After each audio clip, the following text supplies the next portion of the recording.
Okay, we have some house cleaning to do. First, Jeff has notified me that we've received, just in that commercial break, 713 emails telling me that I did, in fact, get the bathwater baby phrase right. Right, Jeff? I got it right?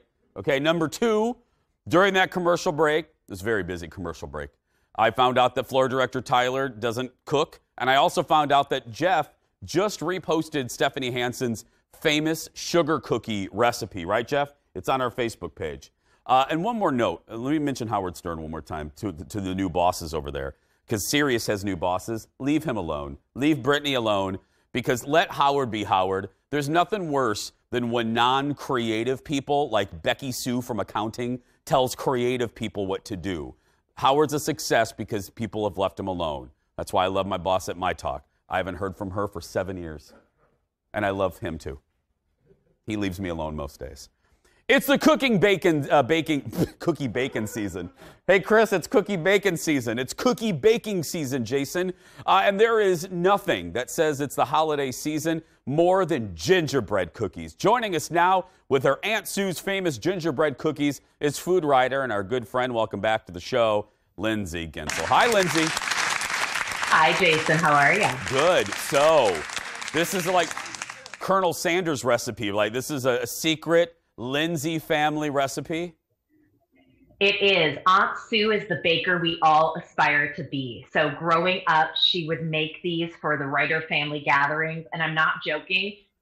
As a member of the family, you just waited to figure out what she was going to bring. And my personal favorite, I mean, like, look at these. Those are anything, as I throw them off the plate. Anything scream Christmas more than this. I know. Okay, Lindsay, the next time I see you, will you please bring me some? Because I have to admit, I'm not going to lie to you, I am not a giant gingerbread fan, but looking at those, I could be persuaded. Well, the key with it is that you have to get the exact right seasoning. So you're going to use a little bit of molasses, some cinnamon, ground ginger, just a little bit of ground clove in there. So I've got a batch all set up here. Starts with shortening because every good Christmas cookie does. Yes. And then you're going to cream that with your sugar and then add in that light molasses, which is going to give it just a ting of just delicious Christmas taste. But it's going to actually really help you get that really nice chewy texture that you want in a cookie. And then finally you add in your eggs. So I've actually taken Aunt Sue's recipe, which I grew up loving. And I've made the gluten-free version of it because I'm gluten-free. And selfishly, I wanted to be able to enjoy this cookie and still feel good about myself. Okay, Lindsay, let me stop you there and we'll continue with the recipe. Let me talk to our GF fans there. Is this a hard recipe to transfer to gluten-free? Well, it was a hard recipe to transfer to gluten-free, as you can see by my many failures here, but I have done the work for you. I'm not joking. I am not joking. It was like 7 a.m. this morning, and I was doing the final batch, and it turned out perfectly. So all of the hard work I have done for you, because you're right. If baking is a science, gluten-free baking is AP chemistry. And I have no idea what I'm doing. It is straight up a science experiment every time you're in the kitchen. But there's a couple of tricks that I'm going to teach you. Perfect. So like I said, I've got my batter here ready to go. In this container, I've got all of my dry ingredients. So I've got my flour, my baking soda, my salt, my cinnamon, my ginger, my cloves. And then the secret ingredient for any gluten-free baking is the xanthan gum. Because when you're taking out the gluten is what keeps all of those flours together. It's what gives you the great texture. If you cook with or you bake without xanthan gum, you're going to get a big crumbly mess. So the right balance of all the ingredients is key with gluten-free baking. So to make sure you do that, baking soda, you need to make sure that it rises up. So you get these, nice cookies that got a little bit of a bite to them. And not this floppy mess that is, I don't even know what that is. That looks like a coaster, Lindsay. That looks like a coaster. But it tastes really good. Yeah. So dry ingredients, baking soda, you've got to up that. You're actually going to use 2 teaspoons for every cup of flour. And then with the xanthan gum, another half a teaspoon for every cup of flour. But with that gum, you need to make sure that you're not over stirring, because what happens when you chew gum? It gets super sticky, and that's going to ruin the texture of your cookie. So once you get your wet ingredients all blended up, do everything by hand. Nice, soft, easy. You're just going to fold your dry ingredients into that batter. And I've got some set here from my morning experiment. Now, normally with one of these cookies, you would either roll them out and make a gingerbread or do them in a nice little ball and make a ginger snap. I have found that if you flatten the gluten-free, so just make like, a nice little pancake shape, dip that in flour, it's going to bake up a whole lot better than if you had the ball to begin with. So I have a little experiment here for you. So these were baked at 8 minutes. These were baked at 10. These were baked at 12. So you're getting a little bit of a crispier texture. And then my personal favorite right there at 14. You're also baking at a lower temperature because your ingredients are going to cook a little bit faster. And so to make sure that they don't burn, drop that temperature down. I baked them at 300. Aunt Sue's cookies, 350. They're so easy and they're so delicious. But again, I've done the work for you. All the gluten-free stuff is ready to go. Did you hear that, GF friends? Lindsay did the work for you. And she's doing more work for you. Lindsay is busy, girl, because after the break, she's going to give you some local gift ideas for the foodie in your life when we come back. Back after this. Lindsay is busy.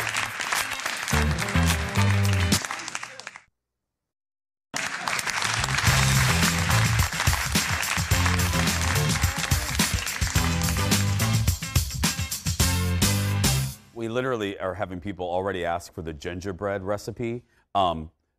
We'll post it as soon as the show's over because everybody that works on this show is literally in this room right now producing the show. So as soon as the show's over, just give us a moment. We're back with Lindsay Guentzel talking gift ideas for the foodie in your life. People want that recipe, Lindsay. Literally, I'm like, can we get the show over and then we'll post the recipe? We promise. Okay, you have. No, you can't. Yeah, we have a list of great gift ideas for the foodie in your life. And the first one, a virtual cooking class. I love this. Yeah, so what I love about this year, and of course the holidays are going to be different, but it's really giving us all the freedom to be creative and to give fun new experiences. And awesome local restaurant groups like Cooks of Crocus Hill, they have really kind of turned the dial, so to speak, on their business plan. And they're offering virtual cooking classes. So you go on, you sign up, and then they give you a list of all the ingredients you need, all of the tools you need so you can make sure your kitchen is stocked. And then you get to take part in this really fun virtual experience at home. I actually did my first class at Cooks of Crocus Hill back in March, right before the first shutdown. And it was such an enjoyable experience. And it really does take care of all different levels. So if you're a beginner, you're an expert, the staff there is so well trained to make sure that you enjoy yourself. Yeah, I love these. Full disclosure, I've been using my TV stuff to help my friends over at Smack Shack. They've been doing this. They sell kits of the food, and then they go live on Saturday night to show you how to do it. It's fun. I've been helping produce those just because it's fun to do for me. It's a part of my brain I don't get to use. The ingenuity of our local businesses is just... It's great.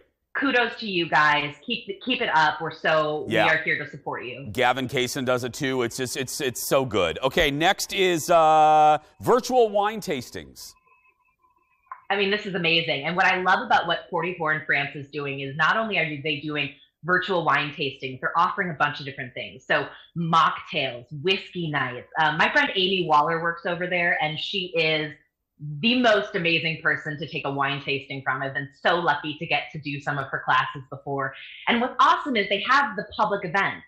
But if, say, for example, your book club wants to do something virtual, or maybe the Matheson side of the family wants to get together and do a virtual wine tasting, you can plan that privately through 44 in France, and they will basically customize a class to whatever you're looking for. So you go, you sign up, they put together the package for you. You don't have to do any shopping, and then you're all set to go. It's fantastic. We'll keep with the liquor, cocktail combinations.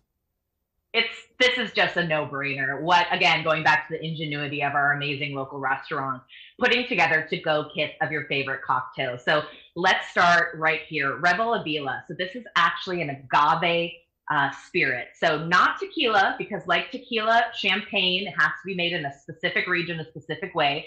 But this is an agave spirit. It is incredible. And I've matched it up with the to-go margaritas from Pajarito. So you've got an Edina location, a St. Paul location, but really fun flavors. This is their habanero cilantro. They've got a pineapple one, and then, of course, the classic.